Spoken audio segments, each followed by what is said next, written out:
You are right. How about that?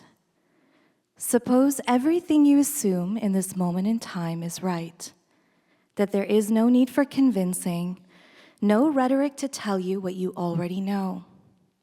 But in our hopeful optimism, we thought it would be nice to tell you what has been, what could have been, what might be, and what is still yet to come.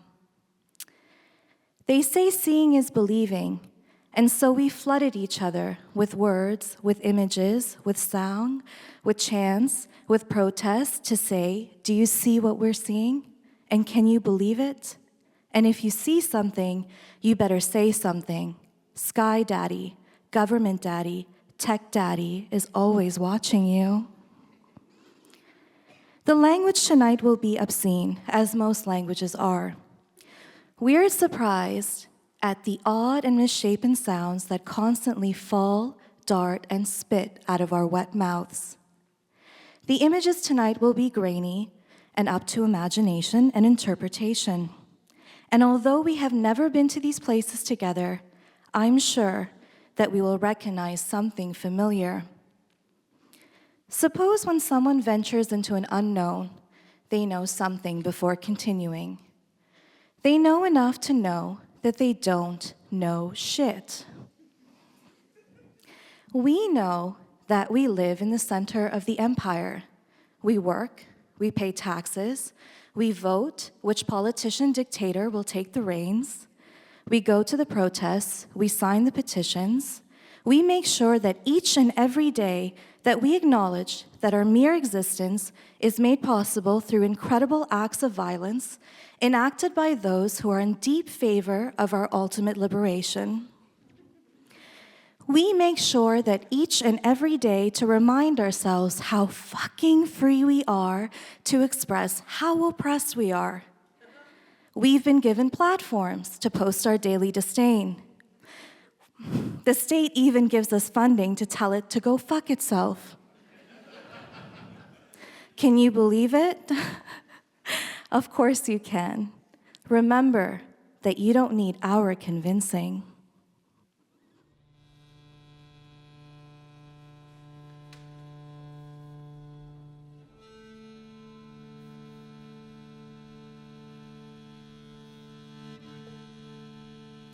We tried to imagine you. Yes, we did. We tried to convince ourselves that there was a time of great understanding where we were seen as a people worth unforgetting. But your forgetfulness gave birth to long conspiracies that rendered you nothing short of monstrous and cunning. And so we made incantations, negotiating a ceaseless trade between the living and the dead. And sometime in the century, we stopped imagining what could take place instead of this violence. And so you made death into a woman's business. You targeted the land, the men, the young, the old, and all of the living just to liberate poor little me, right? Me who lives in the belly of the beast, festering, reciting Beckett in a dark little theater, subsisting on glorified welfare called grants, just so I could speak so eloquently of my subjugation. Meet we shall and part and meet again, where dead men meet on lips of living men. Meet we shall and part and meet again, where dead men meet on lips of living men. This world insists that what happens to you doesn't belong to you. This world insists that some histories are not worthy of retrieval. This world insists that what is sacred must be barred behind museum glass so we can be studied at some falsified critical distance. In resistance, we learned to speak like you, but our attempts to make decipherable our pain didn't work. Our most ambitious texts taunt and echo. The words betrayed us too. Man schlage ihnen ihre Fressen mit schweren Eisenhämmern ein. Smash their jaws in with heavy iron hammers. Because you see, the world has had a lot of practice in telling stories without words.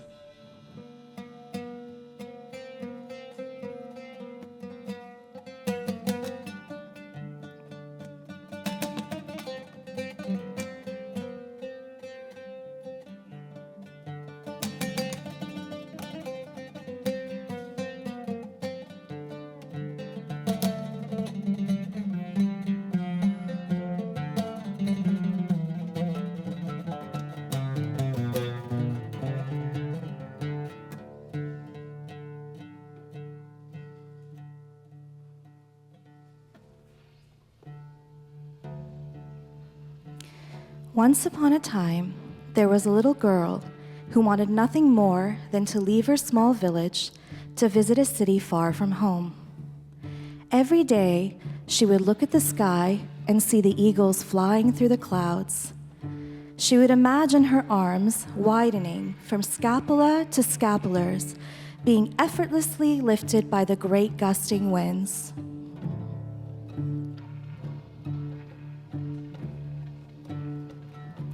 There were no tall buildings yet, nothing to obscure the body from the landscape. You see, Shala was dearly loved by everyone in the village, but they worried about her. Her head was always in the clouds. The villagers watched the way she cocked her eyes and ears. They knew that she saw great implications in the simplest of geographies.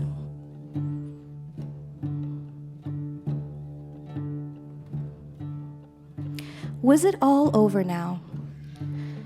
No more prodigal sons, no more famine. The king and the queen held reign in their modern European clothing. This equivocal evidence was interpreted as progress that the savagery of the times was over. Here was a country born anew, with a nationalism deriving from political boundaries and borders, incited by its newfound industrialization.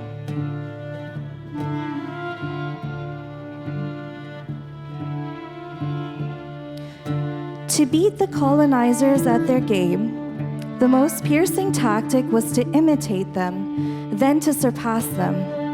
At least that was the goal.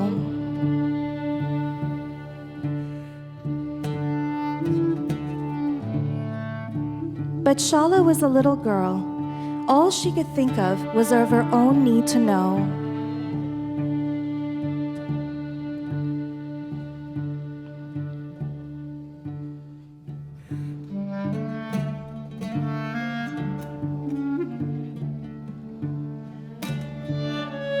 I have never had an adventure, she thought. I have never seen the land, the peaking mountains. I have never crossed a lake. I have never seen a sunrise on my own. I have never gone to a concert. I have never been at a sporting match. I have never stood under flashing neon lights. And I have never seen the great city of Kabul. And I have never had the chance to wonder.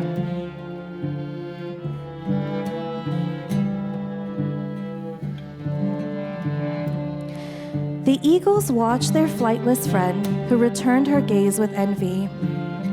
Shala conjured scenarios of her departure. If she waited too long, her courage might shrink. She thought of her Madar and Padar, who worked the land within the border of their knowings. They dared not to venture further for fear of losing themselves in the quickening of the country's modernity. Here they tended to the land, and the land gave to them the nourishment they needed. That was enough. بس است. دیگر نمیخوایم.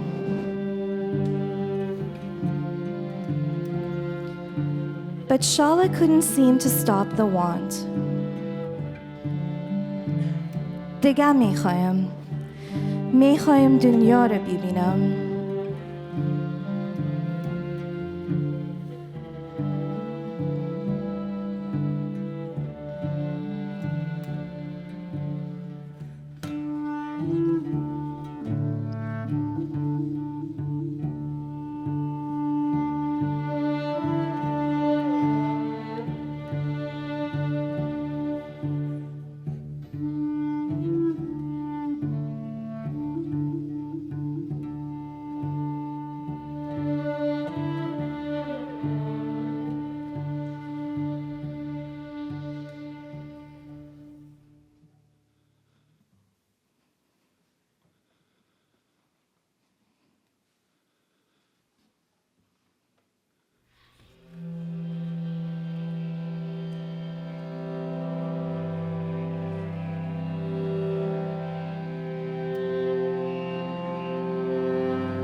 are not the first of anything.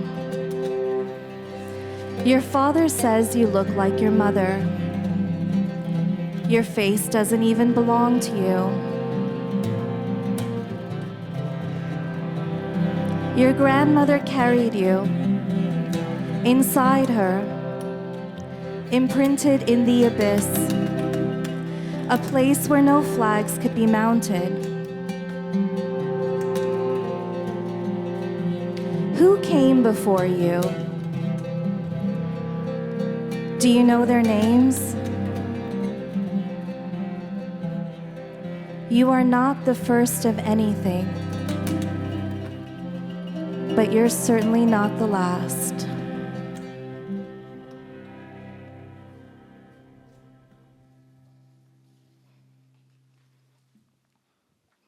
Shala woke up and decided that today was the day. Her deliberate attempt to leave, if only temporarily, was to take place in the afternoon when everyone was too busy with tasks to notice. The land needed tending, the water from the well needed lifting, the small herds of animals needed guiding, and the lovers needed time to hold hands and to look into each other's eyes.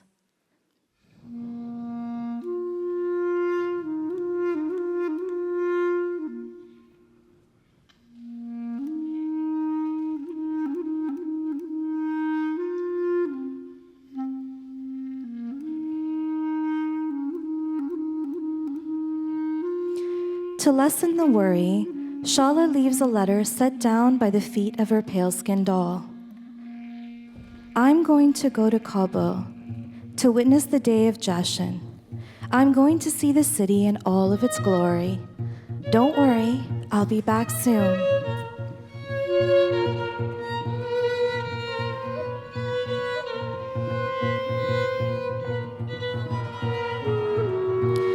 Turn your face towards me so that we can see you. Our desire in this world is that you have mercy on us as we are poor.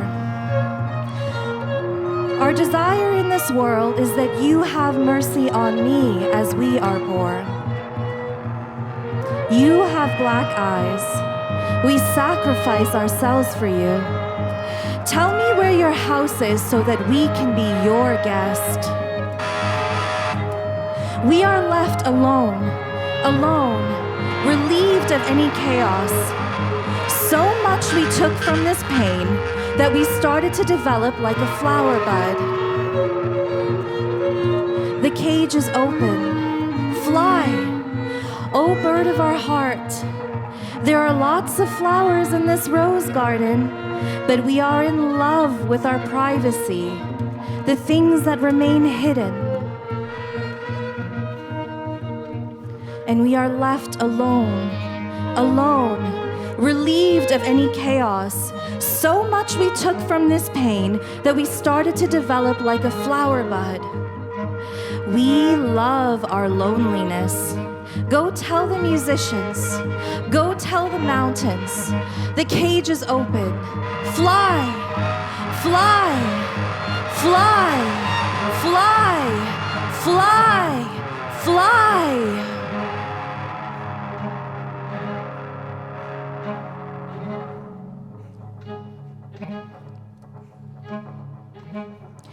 You say it's always been this way, a primordial ecology. One takes over the other. One sublimates, changes form, but never the essence. We have spent our lives producing documents, images, sound, to let you know that we had already imagined our futures without you. One sublimates, changes form, but never the essence. We saw ourselves with a conscious desire to lay claim to our land. We shined our black boots. We pressed down the lapels of our jackets. We adorned ourselves with medals. We held rifles. We puffed out our chests. We saluted. We perfected death-making machines. We ensured that the poorest and the most vulnerable were cast aside. Desperately, we longed for an escape from the torture and the brutality exerted upon us by others. And then we imagined ourselves surviving.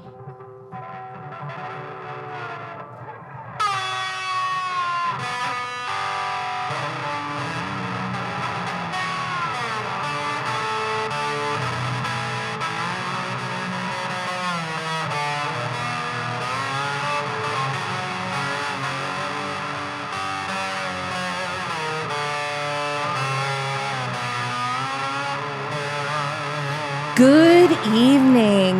Today, our fellow citizens, our way of life, our very freedom came under attack in a series of deliberate and deadly terrorist acts. The victims were in airplanes or in their offices. Secretaries, businessmen, women, military and federal workers, moms and dads, friends and neighbors.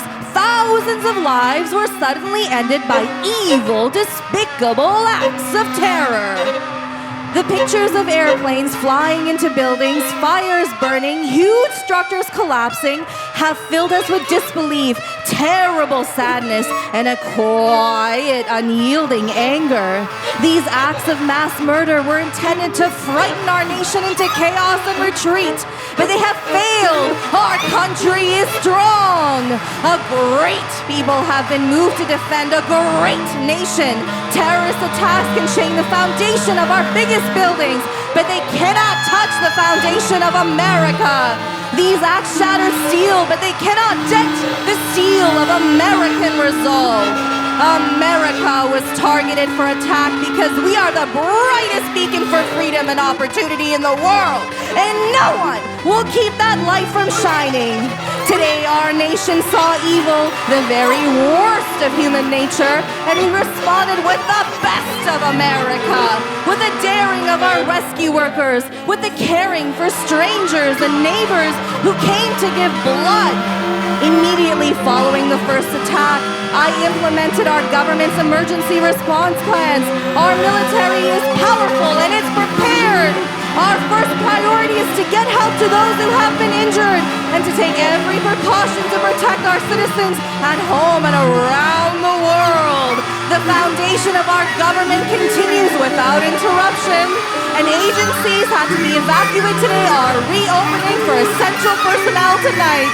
Our financial institutions remain strong, and the American economy will be open for business as well. The search is underway for those who are behind these evil acts. I've directed the full resources of our intelligence and law enforcement communities to find those who are responsible and to bring them to justice. We will make no distinction between the terrorists who committed these acts and those who harbor them. I appreciate so very much those who have joined me strongly in condemning these attacks. And on behalf of the American people, I thank the many world leaders who have called to offer their condolences and assistance.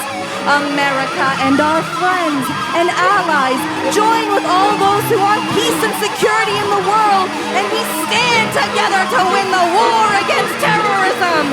Tonight, I ask for your prayers for all those who grieve, for the children whose worlds have been shattered, for the sense of safety and security that has been threatened, and I pray they will be comforted by a power greater than all of us, spoken through the ages in Psalm 23. Even though I walk through the valley of shadow of death, I fear no evil, for you are with me. Today is a day when all Americans from every walk of life unite in our resolve for justice and peace. America has stood down enemies before, and we will do so this time. None of us will ever forget this day, yet we go forward to defend freedom and all that is good and just in the world. Thank you, good night, and God bless America.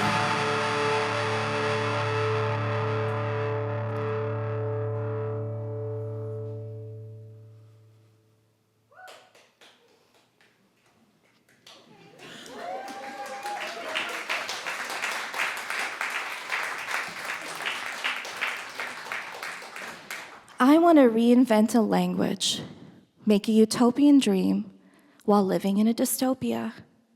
I want to take a picture, crawl inside the lens of a camera and assert myself through the filament of nostalgia. I want to create an aperture of culture. I want to produce beauty in the face of real ugliness.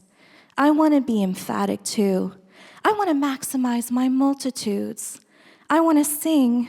I want to riot. I want to be able to change my fucking mind too. And I want to prove that we were just like you until we weren't. We were just like you until we weren't. We were just like you until we weren't. We were just like you until we weren't. We were just like you until we weren't. We were just like you until we weren't. We were just like you until we weren't.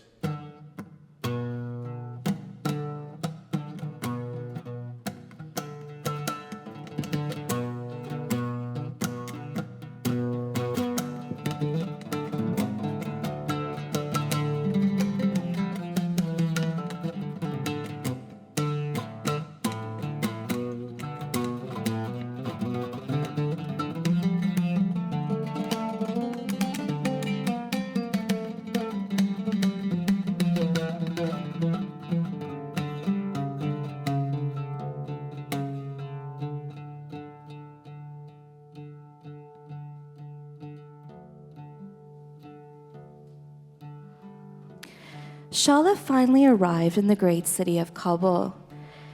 The national day of celebration, Jashan, was something she could finally witness. The strangeness of her journey soon evaporated. Here she was born anew, and what a clever girl she was to find her way.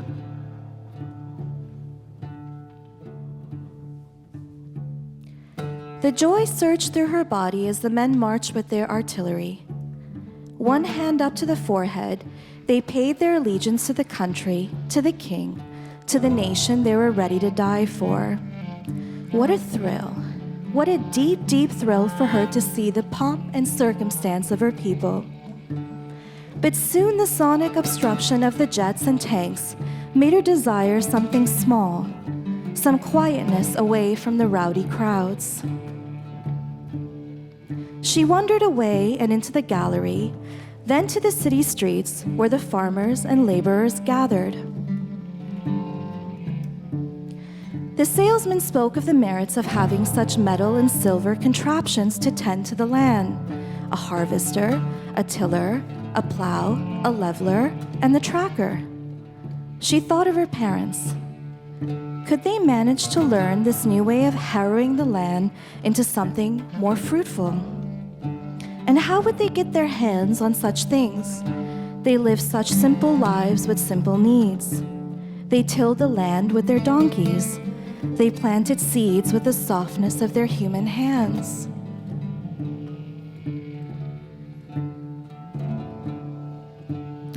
The city was for aristocrats, the elites, and those who aspired to be them, and she was only a mere visitor. A delighted one nonetheless. But something in her began to stir, a cautiousness, a need for discernment. This was a spectacle, and she was just a spectator.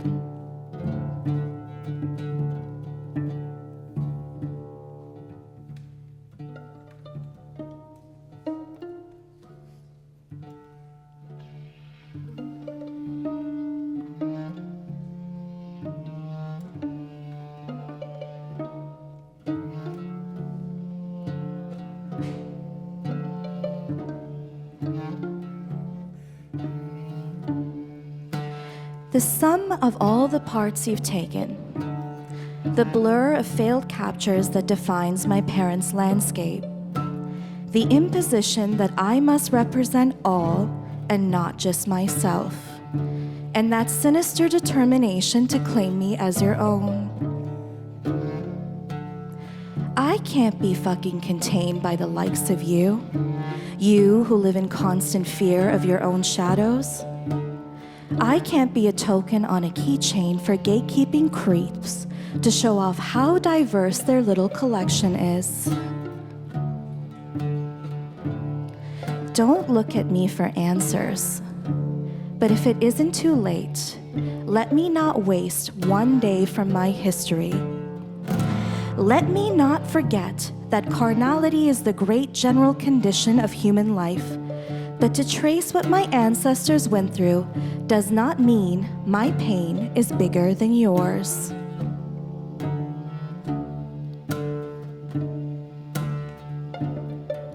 How resilient you are, they say. Endure, they say. Intervene as a chain of obligation and responsibility. Make your people proud.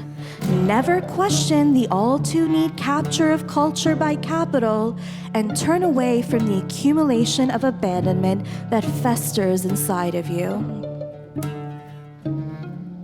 You will never belong, but they tell you one day you will. One day you will, if you. One day you'll write my life story. It'll be a bestseller. Maybe even optioned as a movie. So you can sit back and listen without participation in your comfortable seat from a falsified distance.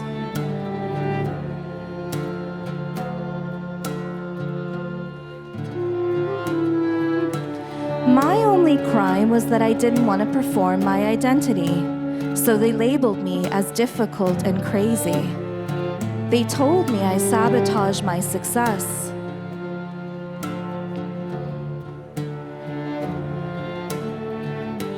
And even once, I loved a man who was an identity grifter. His parents never experienced war, but he became the voice of our people. He wanted my stories, but I wasn't allowed to write them. I could only be an actor in a film by him. And when I refused, he said with manipulation that if I kept all my stories to myself, they would never get told. As if the only way to be heard was through a medium that required a ticket-buying public. As if the only way I could exist was a project built to test the empathy of those with buying power. People who look at us as too degraded and imbecilic to experience any joy or agency. That girl on the National Geographic, Sharbet Gula, whose photo was spread around the world millions of times, still spent 37 years in a refugee camp after her photo was taken. Did her visibility give her any safety and peace? It sure as fuck didn't. And the world was in awe of her beauty, those green eyes while she suffered in plain sight, while the photographer went on winning awards, celebrated for the image. Then by unchoice, without any knowing, she was lost in the wars. They couldn't find her, but she was still alive to many. Years later, they went looking for her. That same photographer and crew visited villages in Afghanistan and Pakistan to find her, photographing other women who might be her, using state-of-the-art iris recognition technology to find her. Many came as her to be told they weren't the Sharbat Gula they were looking for. Sharbat Gula was lost in the wars, and in those 37 years, she became a popular symbol, a mascot, an image to justify what was at stake. And when she was found through an intensive search, she was made to give media appearances in exchange for a small stipend. And when she was found, the photographer placed himself in the image too, like he had gone on safari and captured his prize. Sharbat Gula didn't look to be found, but once again, she was displaced when the Taliban took over in 2021. This time she would be hauled to Italy to another refugee camp while President Ghani and his family flew privately out of the country with his $200 million empire intact.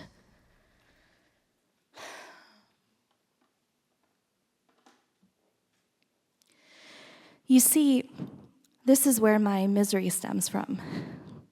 A misery that must be written in the dirt of present, where attempts to make sense of the story of you, me, and us are far more complicated than any medium's attempt to make full. You see, Sharbat Gula, like Shala, didn't look to be found, but I found them here in me where no flags could be mounted.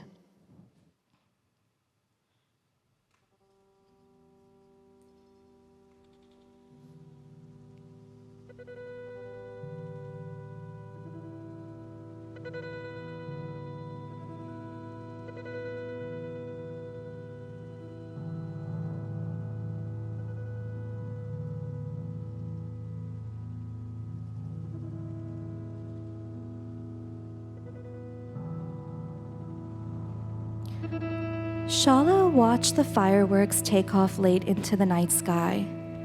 She stayed up till dawn and walked the emptied streets. Her exhaustion gave way to an unsettling delirium, and in the corner of her eye she saw the strange figure of a man. In the waking nightmare, the man came towards her. He wanted nothing more than to harm her, to strangle the voice she had. Shala struggled back with all of her might. She would not succumb to this violence.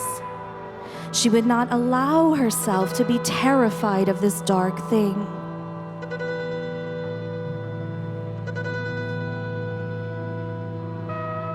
Shaista watched the audience. In the waking nightmare, the very few of us were left contracted out to entertain the old establishment.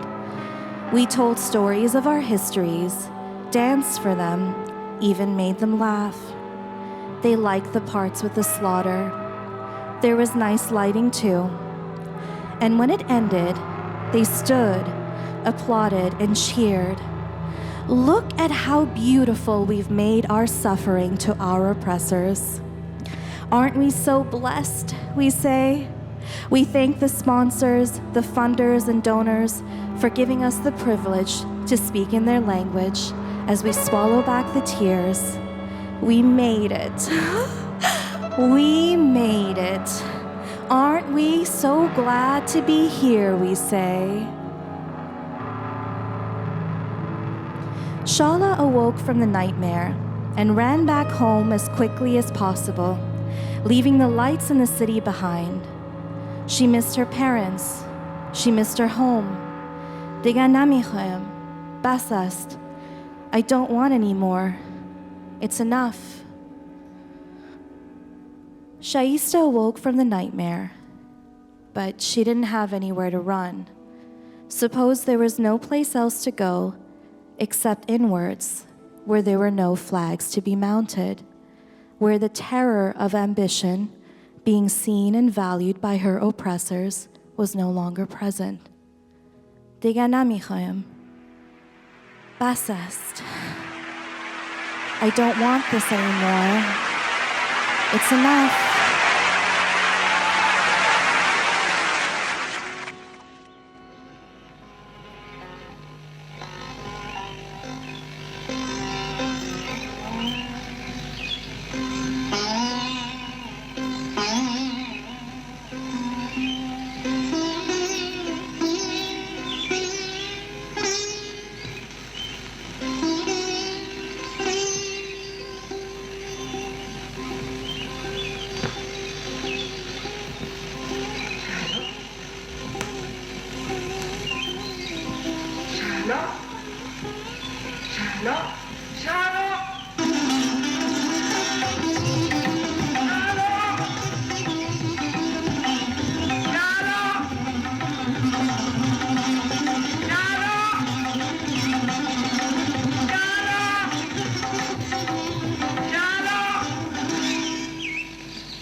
خوش حالا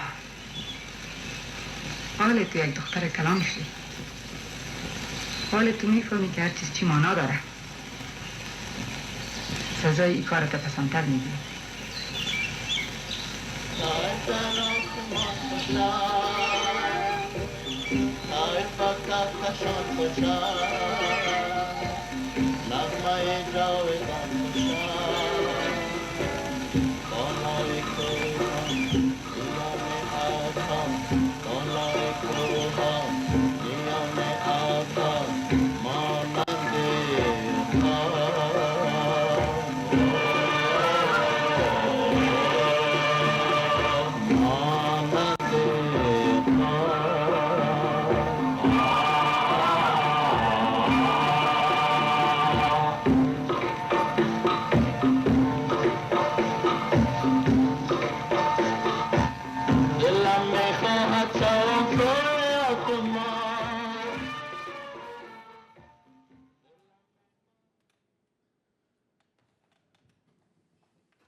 Thank you so much.